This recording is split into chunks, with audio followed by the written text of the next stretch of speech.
we go. All right, good morning, everyone. I call this meeting of the Conroe Independent School District Board of Trustees Audit Committee meeting to order. The time is now 7:31 a.m. Because a quorum of the board is not present, but anyone who is registered who would like to make a public comment on items posted on the committee's agenda, you're welcome to do so at this time. Ms. Godfrey, do we have anyone? We have no one signed. All right, thank you very much. We will continue on then. The next item on our agenda is to approve the minutes of our meeting of January 12, 2022, Audit Committee meeting.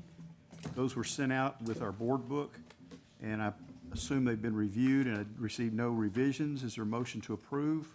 So moved. Thank you. Second, all right. Any discussion? All those in favor by the lifted hand, opposed, same sign. All right, and that passes. Next item is consider approval of the 2022-2023 audit plan. Mr. Hayden. Chairman Sanders, members of the Audit Committee, Dr. Knoll, guests, welcome. It's been a while. It has. And we've been busy, so we've got a lot to cover. I'll get to it. So this is our proposed audit plan for next year. You see the activity funds, it's always going to be the high schools and then just a mix of elementary, intermediate, and junior highs. All right. So maintenance and child nutrition are really the two big areas that we have not audited yet, and that's why they're on this plan. For maintenance, inventory control is going to be a real focus because if you think about it, they use a lot of small consumables. So how do we control that? Safety and training, and then preventative maintenance. So those are going to be some of the focus areas of that. Child nutrition, we had to delay that from last year. So we're going to be looking at cash controls, inventory controls, and just compliance with district, state, federal regulations. Our IT audit will be an audit of the CISD cybersecurity plan.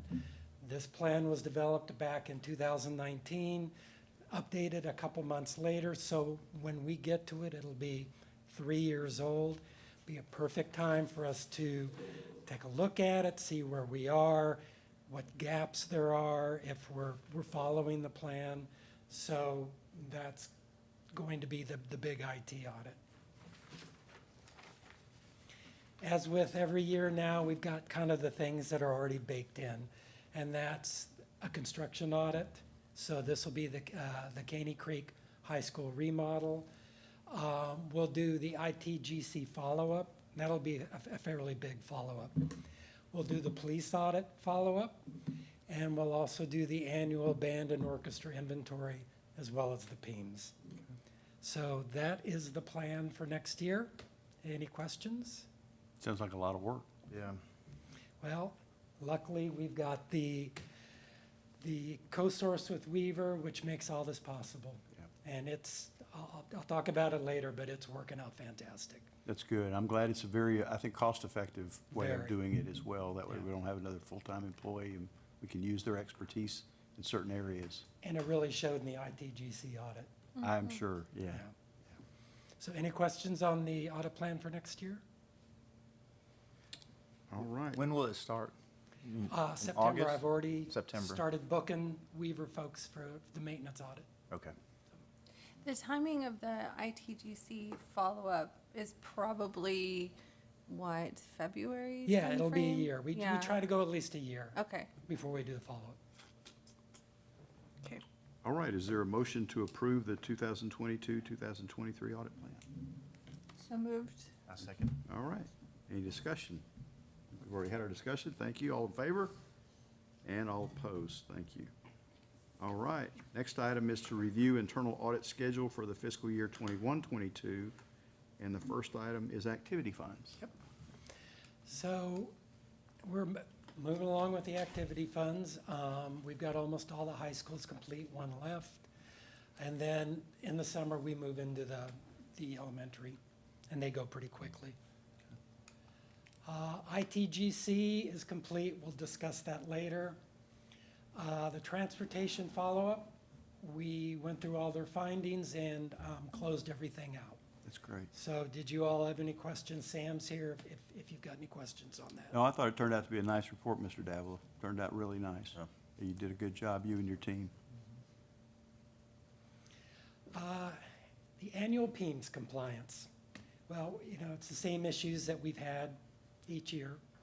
So it's just the inconsistency and it's missing daily attendance. Are there plans for corrective action? Well, we're in the phase right now where we're just providing data. Data, right. We've made our recommendations in the initial audit. Uh-huh. They're already sending emails to teachers that have missed submitting attendance. So after that, I'm not sure what else. So there's a variety of things that we've tried to do. I think part of it too is there's a reality that life is happening. Sure. You know, with 25 children in a room at any given moment. So I know that our staff understands how important it is and they're doing all that they can. There are, you know, one example that we see is like some schools have added another bell that rings. So it's just a audible reminder, right? It's not a bell that releases class, it's a bell that's the attendance bell. Like, please make sure to get your attendance. They're going around, you know, the challenge you'll have is you have some teachers that are historically bad about taking attendance. Those are easy to address, right? You can build structure systems for them, but then on any given day, at a high school, you have 300 teachers. So if And just substitutes. in substitutes and whatever, so it may be different people on a different day, just something's happened, but all of a sudden you look up and 10% of the school didn't take attendance at the right time. We have to go back and fix that. You know, where we initially saw some issues is where people were taking attendance, you know, before the day started. That's complete, you know, that's not following any type of procedure, right? So that's unacceptable, easy to deal with. But having them hit that exact window can be a challenge. I'd love to tell you that there's something that we could do to make it perfect, but Well, I understand, I won't don't be. think we Yeah. seek perfection, I just Yeah. think we seek kind of, it's gotta get better. yeah, we gotta get Yeah. better. You gotta always have that, improvement Yeah, process and it's better in place. today than it was 5 years ago, just for having gone through the process and Okay. having these conversations. We're better. Okay. We still have room. So will it be a continual kind of focus? Yeah, we're gonna do this every year. Okay, all right.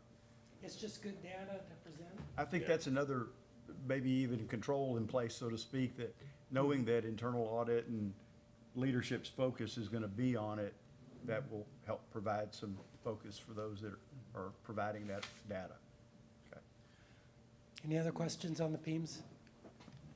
I think I may have a couple questions. So, as far as this attendance issue that we're talking about, what, maybe I have two. What type of, where does that rank in the things that a teacher has to do as far as getting the attendance in? Like, is that a high priority? Is it a low priority? What kind of priority do we put? Yeah, I think the challenge that you have is it depends on who's answering that question. Sure. If I'm a teacher, it's low priority for me, right? I'm dealing with kids that are in front of me, I'm dealing with all the issues that's going on. For us, it is a higher priority because we understand that we could be audited by the state, and if they see that we're not taking attendance at the right time, it could be a funding issue. So we do see it as a priority. So I think that's really where this whole challenge lies, is helping the teachers to see why we think it's so important, so that it can move up on their I understand list that. of importance. But it's I understand that. But it's one more thing of all the very important things that they're doing. And I don't mean to say that Yeah. what they do is, like, obviously, I know everything they Yeah. do is important.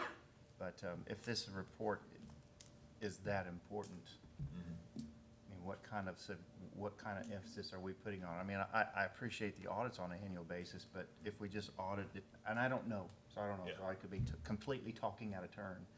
But if there's no meat behind you not getting these reports in, then we're going to get the same numbers every report. So how do we, I mean, if it's that important, if my leadership asks me to do something that I don't want to do, there's going to be some repercussions to that. Whether I believe that I need to do it or not, doesn't matter. My leadership says, hey, this is something you've got to get done, and it's got to be done every morning, right? Yeah, I don't, So I don't know, I Yeah, I don't don't mean think to it's talk a- out of term, I'm just trying to figure this out. it's not a want-to issue with teachers. It's not that they're just like, we don't want to do it. It's just that there's a very tight window, right? How many minutes is the window? 30 minutes. 30-minute window on each day, and so there, a variety of things can happen on that given day that cause that teacher to miss. So there's absolutely teeth behind, if the person that's habitually doesn't do it, we would address those things administratively. Okay. We build in the structures like the bells. Some places will do an announcement, as part of announcements on a daily basis. They may end their announcements during that window and say, please take your attendance at this time as a reminder. And like I said, those that often miss it, then you would address that through corrective action with that particular teacher. Okay. It's just, even with randomness at a place like a high school with 300 teachers, if 5% randomly miss it on a given day, it's still 15 teachers that missed it. But they may have never missed it before. But that might have been the day that somebody walked in and had a meltdown in their classroom, and they're dealing with something, and so they miss it on that day. So it'll never be perfect because all those things will forever happen, but we can just keep getting better, as you mentioned, that continuous improvement But piece. there is a PEMS person on the campus who can kind of help run those things down as well. And they help clean it up. Right, Yes, right. And I know they have quarterly meetings, is it? yes. Yeah, where they're truing up attendance records, and so there is a process behind Got it. this. Yeah, they come here to audit their Yeah. things. Yeah. Okay. Very good, thank you. Are you? Ms. Chase? I'm done, yes. So, are there campuses or peer districts that do this process very well that we could learn from? I cannot speak to peer districts, but yeah, there are some campuses that had a 10% error rate, and there's some that had a 50% error rate. So, and we picked 5 random days. We made sure that the COVID numbers were low, the number of people out, so we're trying to do less substitutes. So it just varies. Okay. I've never heard of another district that does it really great, honestly. Yeah. Like, Yeah. I don't know that there are benchmarks out there Yeah. or that to follow in this area. I think what we probably do a better job of is that we're worrying about it and trying to get better. Right. I'm not sure that everybody's even doing that at this point, but we are. I mean, it is something that we're trying to do. Yeah. I like the continual process improvement. Yeah. Could you put some context on it? Like, what is the cost impact? Well, and it's an if, because I don't know that the It's an state's if. ever done it, right? Yeah. If the state came in and audited our daily attendance and decided to throw out any that were taken outside of the window, then you could have an ADA situation where we wouldn't receive funding that day for those students. So let's say if the attendance window on a certain campus was 9 to 9:30, and a particular teacher didn't take attendance until 10:15 that day, right? They did it after class and turned it in. Potentially, and once again, I've never seen it done, but potentially the state could say, well, no, we're not gonna accept that attendance for the day, so all those students will be counted absent, then we wouldn't be funded for those kids for that day. So that's where the risk is. I don't know that that's a huge risk, because I've never seen them do it, but it doesn't mean that we still shouldn't try to get it right, and that's why we're kind of ahead of this. And ideally, they should be doing it within the window. What you're saying is, they're not doing it, they're Correct. not doing it in In the the prescribed window. Exactly, Yeah, yes. so they're taking attendance. So, and every campus sets their time based on, how it works for them. Their schedules. But it may be something like, let's say at a high school, the time might be at the beginning of second period, so it's a 30-minute window at the beginning of second period, right? And class may start, and there may be some type of disruption, or something may happen, and then they have a test, or they try to get into the lesson, so something happens, pulls the teacher out of their schedule, they get into doing whatever they're doing, teacher teaches the lesson, everybody's working really hard. The kids then they start their independent work towards the end of the period, and then the teacher finally gets back to their computer and does attendance. But now it's 5 minutes outside of the window. It's technically out of compliance because it's outside of the window, but it's not because they didn't want to or weren't trying to. It's I got just it. they were teaching class, and that's when they got their opportunity to get back to their computer and take attendance. And I think the secondary process of the PEMS, campus PEM, people getting together and truing it up, making sure at least we had the attendance, whether or not it was in or outside of the window, they're making sure that our records are complete and accurate. So it's not a matter of accuracy so much as it is hitting this PEMS window. The cutoff, yeah. And the Right. and the substitutes add a whole different Right. layer. So of I can complexity. understand the dilemma. Yeah, that's a great explanation. I appreciate it. I wonder if there's a way to work with the state to lengthen that window. I don't know. Yeah, I don't know. I mean, I think that's a valid question. Or So- change the way they were funded. Kids. Yeah. Yeah. That, Make it Change to the a funding number. mechanism Yeah. would really Then all of a solve sudden, we could eliminate some bureaucracy. Right, that'd be Yeah. nice. Would be Yes. great. We can dream. yes. All right, Okay. proceed. Thank you. So these, in process, we've started the annual band and orchestra inventory, started that on Monday. We're doing the high schools right now, and then we'll do the junior highs in November, just a resource. I want to pay Weaver $200 an hour to Right. do inventory. Right. We want them for, and the construction audit started Monday as well. So we're doing the teacher training center. And then I'll be out as kind of a early kickoff to the maintenance audit. They do a big inventory every year on May 18th, so I'll be out there for that. Okay. Any questions on those? What are the kind of items in the maintenance inventory? Like Say that again? what are the kind of items in the maintenance inventory? I would, like I said, soap, paper towels, Okay. mops, brooms, things like that. Okay. The expensive pieces would be Like the tools? be the mowers. Yeah. Those are like the higher dollar, large, heavy equipment type pieces would be the most expensive items. Okay. So those would be like the tubas from the van. Somewhat, yeah. So Those are the tubas. yeah. Okay, thank you. All right. Going to go into the ITGC audit. But before we do, I just want to say a quick thanks to all the people behind me. We asked a lot of questions. We asked for a lot of documents. There was a lot of Zoom calls, and as always, the CISD family just stepped up and did a great job and were just amazing. And so I just want to thank everybody here for all their hard work. And then Maribel and Rima from Weaver, they're going to present the findings. They also did a terrific job. And for me, this is what the co-source is all about. That we had that skill set to do an audit that desperately needed to be done. And we're able to pull in, people like Maribel and Rima and, have a fantastic audit and really have some great findings. So I want to thank them for all their hard work as well. And this co-source, I can't say enough, it's working. It just provides internal audit to be able to really expand their scope and to be able to do IT audits now is big in this day and age. So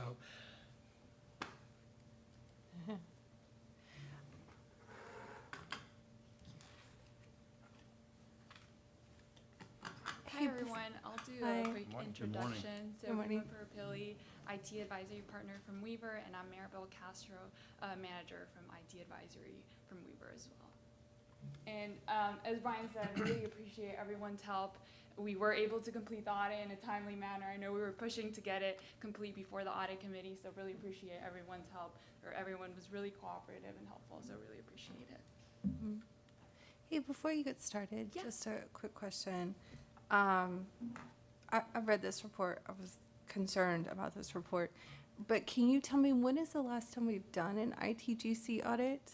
So I think it was 13 years ago. 13, Yes. that makes sense. Yes. Okay. Yes. So yeah, you'll see a lot of the findings are more of like documentation. So the teams are following a process, but it's more of like the missing piece is the documentation of those controls. So yeah, the last one was 13 years ago. Okay, thank you. Awesome. So this was a co-source internal audit. So we worked with Brian to evaluate some of the IT controls. We focused on Conroe ISD technology services in place to manage risk for key areas. We did focus on certain systems and Windows AD, the network. The systems that we focused on were eFinance Plus, eSchool Plus, Conroe, School Cash, Absence Management, Special Education, and Child Nutrition Program Management software. The objectives of this internal audit was first, evaluating the design and implementation of controls, of the expected controls for those that were designed and implemented appropriately. We evaluated the operating effectiveness of those controls. Our coverage period was September 1st to February 28th of 2022. Overall, of the expected 22 controls, there were 13 that were designed appropriately and 8 that were operating effectively during the period that was evaluated. We identified 14 opportunities for improvement and 5 observations. So opportunities for improvement were identified as higher risk findings where management response was required. The observations were lower risk findings where management responses were optional. So starting with the opportunities for improvement, and something to note is that the teams have already started to address and remediate these findings. So some of these, you'll see the teams have already started either working through in placing controls for these or have already removed access for inappropriate. So opportunity for improvement 1 was related to IT policies and procedures. So there are currently no formal IT policies and procedures to define minimum information security requirements for information systems. So IT management should develop formal IT policies and procedures to define these minimum security requirements. Once these are developed, management should review these on an annual basis and update as needed. Why do you say formal there? So there were some documents where there were process documents, for example, where provisioning. So they had like a process document, but it wasn't formal. Like it wasn't like a formal IT policy where it was reviewed, it was approved. So it was more like informal documents that were available. Okay, So there were currently no formal. but they had some Documents. kind of structure, some kind of guideline, it just wasn't formalized. For some areas, there were a For lot some that, areas. that didn't have any as well. So. Okay. Who would be the authority to approve those policies? It would depend on each area, but I think we said, I think it would depend on each area. Just for example, like one would be for physical security, so that would be Terry. So it would depend on each area. Okay. And I would say that the way that Conroe ISD IT function is set up is that there are multiple groups. And so I think part of what the remediation action is everybody be able to come together and all agree that the process and the policy that they want to implement from a formal documentation perspective is applicable for all of Conroe. Right. And then how it may get implemented may be slightly different, but at least at the higher level, the kind of policy and expected procedure is overarching. Well, that was the reason for my question. Yeah. Because I wanted to understand kind of what layers Yeah. were there and at what layer did this need, you know, Dr. Knoll's not an IT Yeah. expert. We don't expect him to be, but we've hired IT experts. And so I was just trying to understand the Yeah, structure. I think it would be a combination of of that the authority. people within the finance IT function as well as within the actual IT network services Okay. function. And can I just ask a question? Because, you know, in school land, policy has a specific term, and that means it's adopted by the school board. So you're not implying that whatever is missing is a board-adopted policy. No, it would be something just to More make sure that you procedure. have pervasive consistency across the organization. Yeah. So I think we're really talking about procedures. Right, that's what than I'm used to policies. seeing. Although within departments, we call it policy, it is really more of a procedure. Yeah, of how we will do certain things.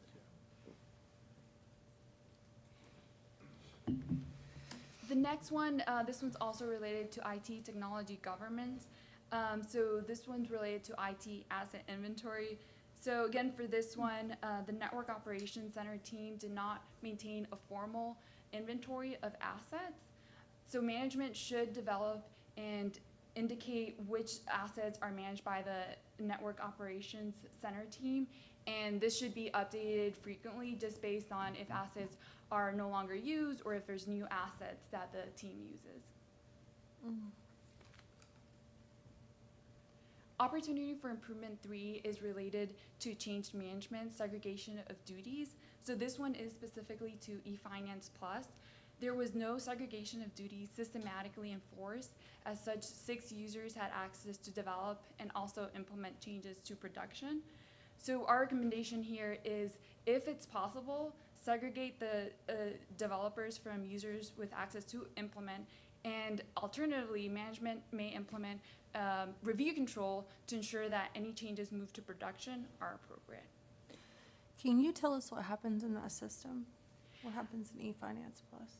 So I think it was due to the limited number of users that had access. So the IT team that manages that application is limited. So I think both the team had access to develop and implement changes. And it's your GL, your general ledger. It's our general ledger that we Oh, don't have yeah. segregation of duty. Okay.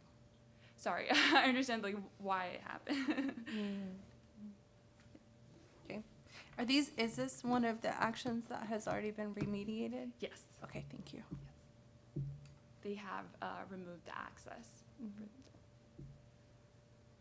Did y'all look at deeper in that SOD conflict? Did you look at the use Yeah. of that? That's what I was curious too. Or did you just find that there was that general control was not operating effectively? Or did you look at if that conflict was actually used? Am I explaining Yeah, yeah. myself correctly? So- Okay. Yeah, so and we have that as another finding is, so we weren't able to obtain like a full population of changes that were moved to production because these aren't being tracked in like a formal ticketing system. So we weren't able to look at all changes moved to production, but we did select a sample and from changes that were moved to production, and those were appropriate, but we weren't able to do like a full exposure of all the changes moved to production. So there's not a log of activity for changes? That's, yeah, we weren't able to obtain a log of all the changes moved to production, so we couldn't do like the exposure. Is eFinance Plus a Conroe ISD built system, or is it a vendor provided system? So it's a vendor-provided system that Conroe ISD has the ability to make changes to. Okay. Thank you. So, to kind of dovetail off that, I don't know how many people are supposed to have access to it, but it sounds like there was more people.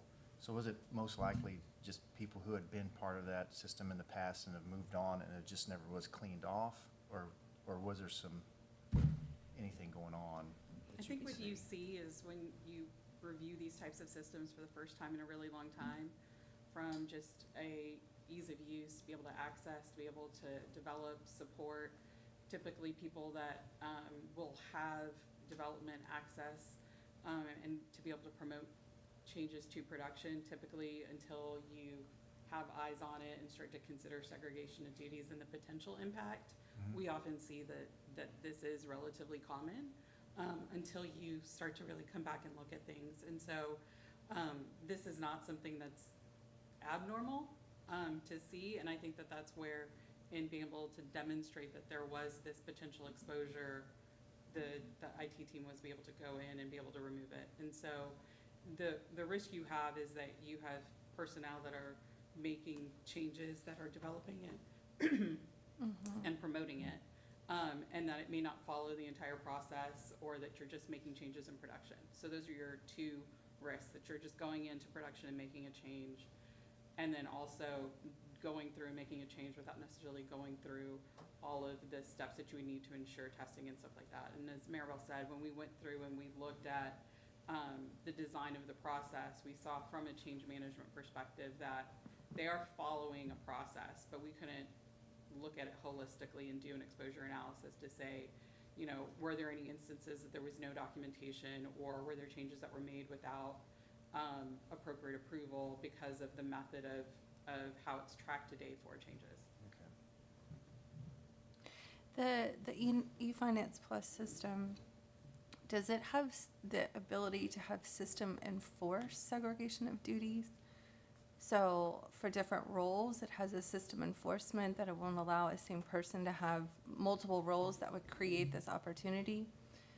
Yeah, so the exposure on the e-finance was a source code repository tool that integrates in with e-finance, and so they did have that ability to be able to create that separation from who can develop and then who would be able to make those changes. And then e-finance itself, you'll always have people that have administrator level privileges, but then it goes back to the appropriateness of those that have those administrator privileges. All right, thank you. Okay, so the next 7 opportunities for improvement are related to user administration. So the first one is related to user access reviews, and again, going back to formal periodic reviews were not performed for in-scope systems. So for some systems there was some review, but it wasn't formally documented, so we couldn't provide like documentation of like approval, any access modifications that were required.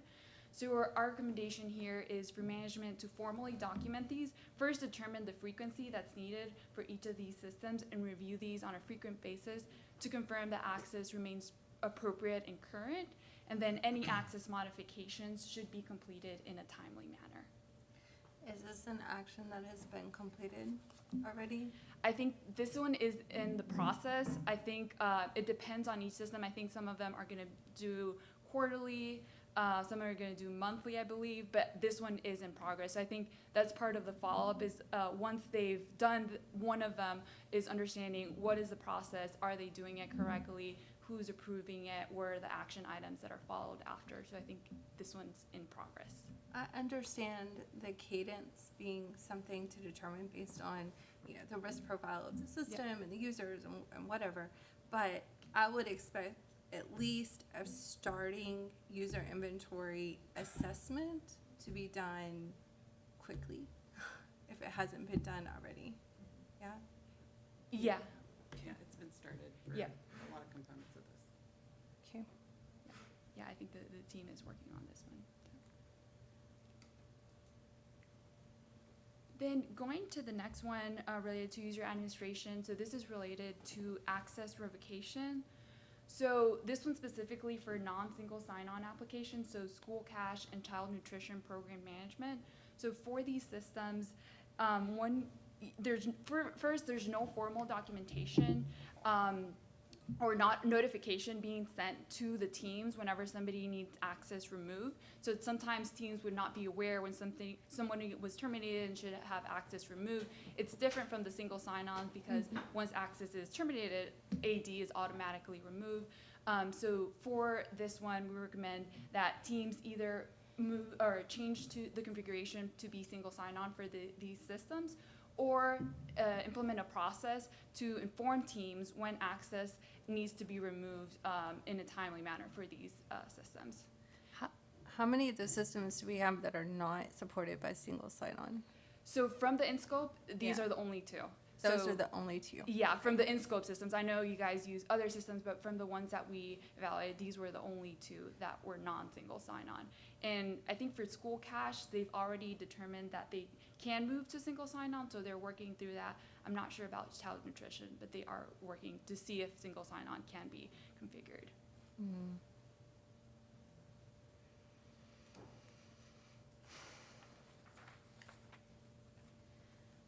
Going to the next one, so this one's related to Conroe's administrator access. So one user maintained inappropriate access after it was no longer required. So at a point in time, the access was appropriate, but the user transferred to a different department, so access was no longer appropriate at the point in time. So we recommend that management remove this access to ensure that the access is not inappropriately used. Do you, That was easy. Kronos is the timekeeping, HR, yeah. It's a time entry system. and this was a user still with CISD, but didn't need to record time anymore? So, sorry, so this one's related to, it's specifically IT privilege access. So the IT user had privilege. IT privilege access and I transferred to see. a different department. So they still needed Kronos access, but they didn't need that IT privilege access. Do you know how long they had this access that they didn't need? No, I would, No. no. Like, are we talking about like they just moved like last month and the access was not revoked? Or did they move like 5 years ago? If I remember correctly, I think it was like within a year at least that Okay. the user had transferred, and it was just the access wasn't modified once the transfer. So these are the kind of things you would expect in their procedures, stuff like this. When a user leaves this system, the procedure is to make sure their access is revoked from this system. Procedure would be on a timely basis, whatever they determine, to pull a user access log, a user inventory log, and go through it and make sure the access levels are appropriate. These are the kind of things you would expect to see in the written formal procedures. Yeah, okay. And I think that, as referenced here as well, doing the access reviews on a frequent basis throughout the year will help Yes. as well, to be able to catch those things that may not be identified on the preventive basis as activity occurs, but on a detected Yes. basis. Yeah, okay, thank you. And then the next one is related to administrator access as well for school cash. So this one was related to a shared system account with privilege access that did not require these system privileges. So similarly, we recommend management to remove this access to their appropriate roles that they require. And they have already addressed. Yes, Mhm. both Kronos and school cash, they've already addressed both of these. There, so for instance, in this one, a group of people had one login and password. Yeah, exactly. So the team was appropriate, the team that had access to that shared account was appropriate. It was just that that account didn't need that access. So it was a shared account, the team was appropriate, the users that had the password for that account were appropriate, but that shared account didn't need that access. The shared That- account did, yeah. okay, so then the issue was the shared account didn't need the access, and that is because when there's a shared account, it is difficult to understand what individual users do. Exactly, that and, well, I think for this one specifically, it was that for what they were using the account, it didn't need the elevated privileges. But that's, another point is that whenever you have a shared account, it's difficult to track who's using it, what they've done in the system, so, but this access has been removed for that shared account. Yeah, so we were looking at whether or not administrator access was restricted to a limited number of people. And so in this instance, we saw that the necessary IT people had their own accounts.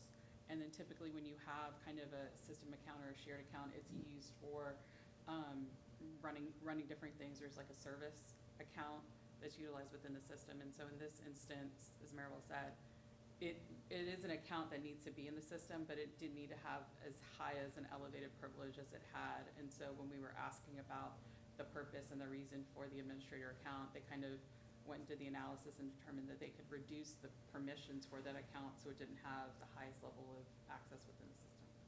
Mm-hmm. What is in school cash? I pay for things sometimes in there. What, remind me. what That's it the, is. like the parent interface where you would buy your yearbook. You would Yeah. pay for your fees for a class, you know, art fees or any, you know, National Honor Society fees. That's the school cash. It's the system we went to get away from having cash. Cash on hand, yeah. Got it. And that the idea is to implement a single sign-on within this system. Yeah, okay. Which I would, think that's the plan. I don't know, I haven't gotten an update, but I think that they were working on implementing single sign-on for school cash. okay, thank you. Opportunity for improvement A related to access provisioning. For one user that was granted access to school cash, we're not able to obtain formal approval of the access. So even though access was appropriate, there wasn't any formal documentation to show that there was approval for that access.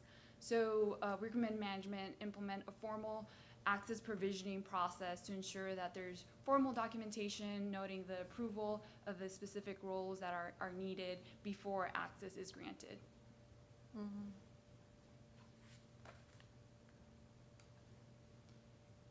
And then the next two findings, I know we've already kind of touched on this, but opportunity for improvement 9 and 10 are related to authentication passwords. So the 9 is related to school cash, and then 10 is related to child nutrition program management software. So as we discussed, these aren't single sign-on, and what we identified was that minimum security requirements for these systems were not set. So we either recommend management changing this configuration to single sign-on or working with the vendor to identify what password parameters can be set for the system and updating these accordingly. So these are both vendor-provided system solution applications or whatever. Do they have underlying functionality for password minimums and we just didn't activate it, or it doesn't support that at all? So school cash, they did have some, we didn't go into detail on like which ones could be, but there were some parameters that could be set for both of these, but it was just how they had set them up, and I think they hadn't looked at what could be set. So I think there was capability of setting some parameters. Okay, thank you. And then the next three opportunities for improvement are related to physical access. So the first one is specific to the server room access. So 4 users were originally granted access to the server room, but it was no longer required, so they maintained an appropriate access. So for this one, we recommend management implementing controls to ensure that access is removed once it's no longer required. And management may also implement a review control similar to the user access reviews that we mentioned to confirm that server room access is appropriate and current for the users.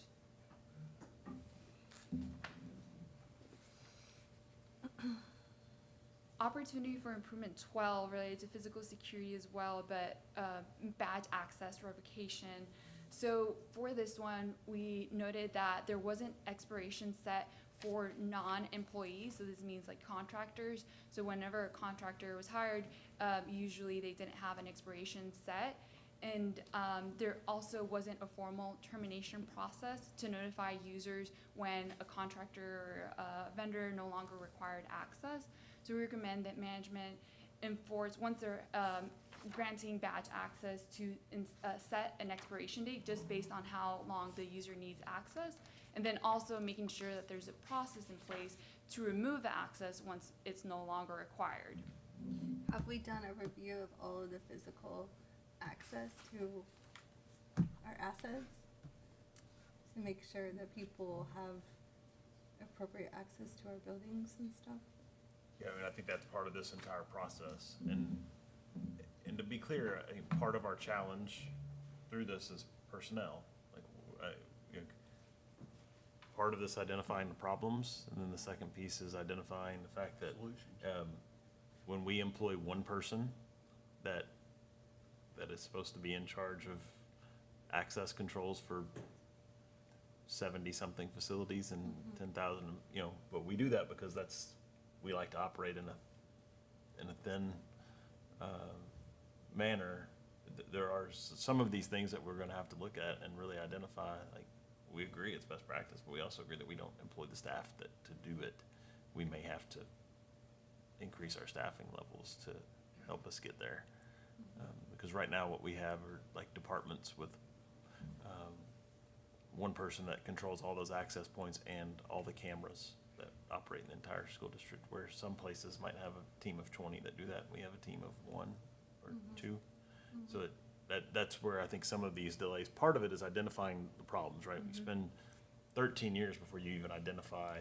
So that's the big part is, hey, these are the things that we need to do. But the second piece as moving forward is, how do we assign the duties to make sure we can do these things? And are there areas that we're gonna have to hire somebody to help come in and manage pieces of this that we don't currently have? I'll commend the folks that we have, that they've been doing hard work. They've been working hard, and we see that through the fact that we haven't had breaches or problems, but we haven't had formal processes. And I think that's where the lack of staff have caused them to kind of have their systems that they do, and they do a nice job, but they haven't been able to formalize their work. But I think it's you all are to be commended for the fact that we've adjusted the way that we perform as an audit committee to not just look at, you know, our activity funds over and over again, which is what we've done historically, but to get into look in these hard things, right? These are hard, because we don't like to necessarily sit here and see like 14 things that we can improve on, but I like to sit here and see 14 things that we can improve on when we haven't had a major breach, there hasn't been a major problem. It's proactive instead of coming in here after the fact. But I just think staffing is gonna be an area, and I know that Mr. McClarity could talk about that as far as his team goes, but that is a struggle. It's the number of folks that we have overseeing. I think that's even, we go back to some of the earlier pieces that we talked about where we don't have the segregation of duties that we would like to have in places. That's true. Some of that's because we should have 2 different departments and we don't. We have, you know, or we should have 2 different teams and we don't. And that sometimes we get. Well, that's how you manage Cross. risk. I mean, Yes. you make decisions and manage the risk effectively. The end game is you've managed it effectively where you haven't had any issues. Right. So this is just, in my opinion, a great way to identify the controls that are there or not there, and improvement processes that are being recommended. Yep. I agree, like the first step the first step in the process is to make transparent, the things that have gaps, and then I would say some of them need pretty immediate remediation, and I was very happy to see some already implemented actions and improvements here. I really liked to see that. And then it's probably going to be prioritizing some things, and I get it. This one feels important to me, this one, that we could possibly have a problem with legitimate access to our buildings for people. So to me, this one feels super important to do. Yeah. One of the nice things about our access that we're moving more towards is electronic access, right? Which is much better than keyed physical access, because you get a record of how people access buildings, and certain parts of facilities.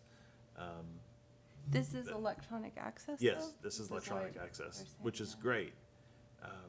It's just the management of, like I said, Yeah. we have one guy Got it. that does this. Yeah. So, you know, it is better though than keyed access. I will absolutely say that, because, you know, in time, somebody loses their keys Yeah. and the whole place becomes vulnerable. Yeah. So it is a better move, and we're working towards it still on all our facilities. But you know, this board takes safety and security of schools seriously. Yep. Like seriously. Yep. And we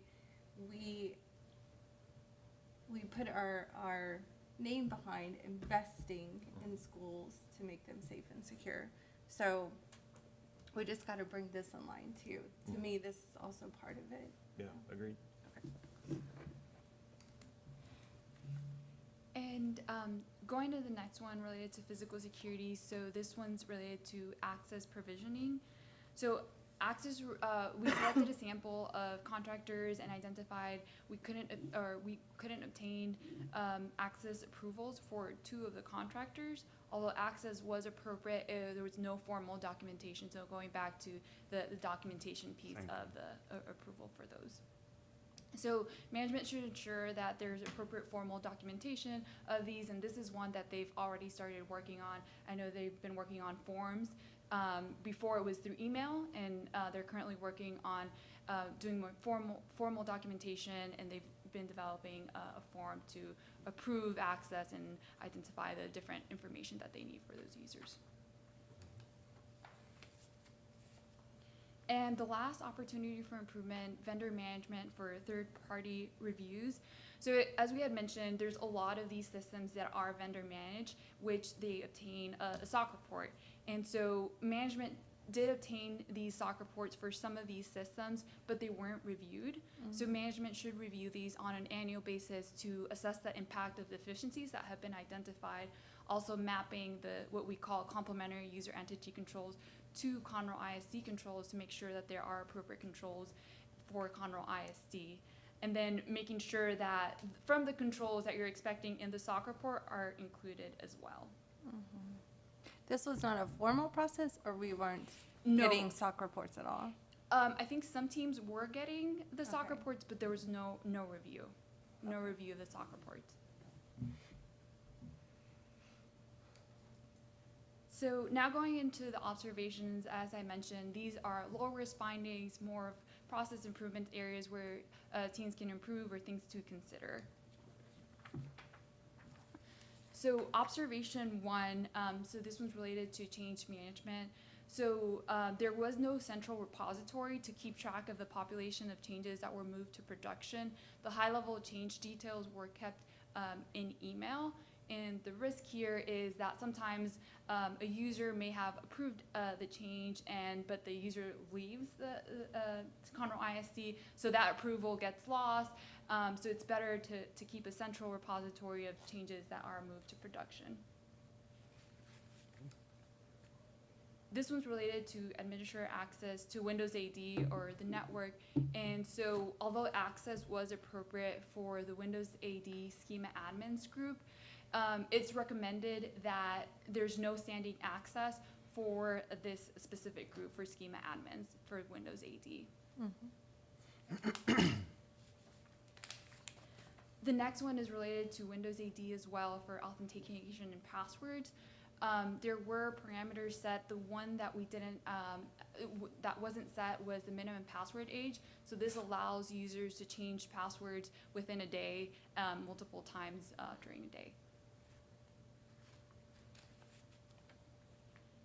Observation 4. So this one was related to 5 in-scope systems. For these systems, business users had application administrator access. And again, although access was appropriate, it's recommended that access, privileged access is segregated from business process users, or there should be mitigating review controls to ensure that there's no inappropriate segregation of duties between these.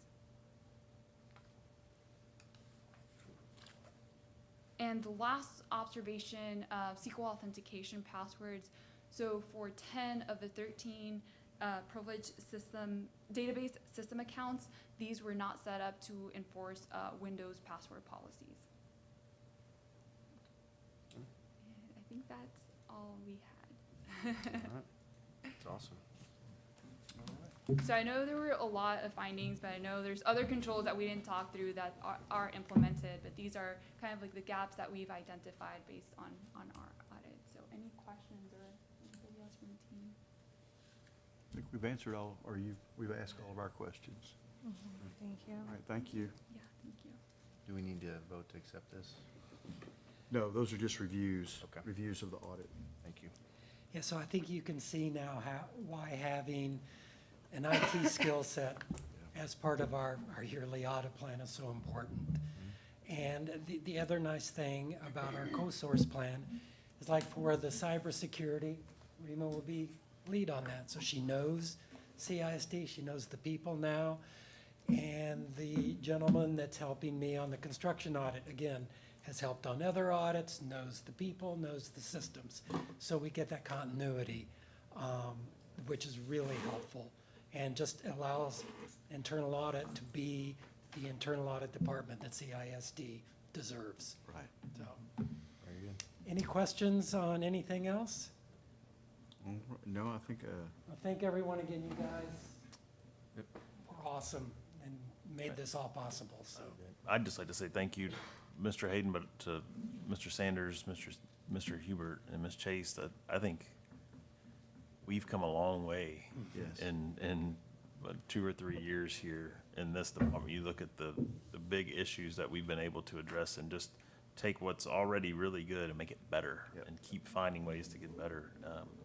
And that, we just appreciate your push of us in this direction, Mr. Sanders. I think it's great. thank you, Mr. Hayden. We appreciate your efforts as well. Thank you.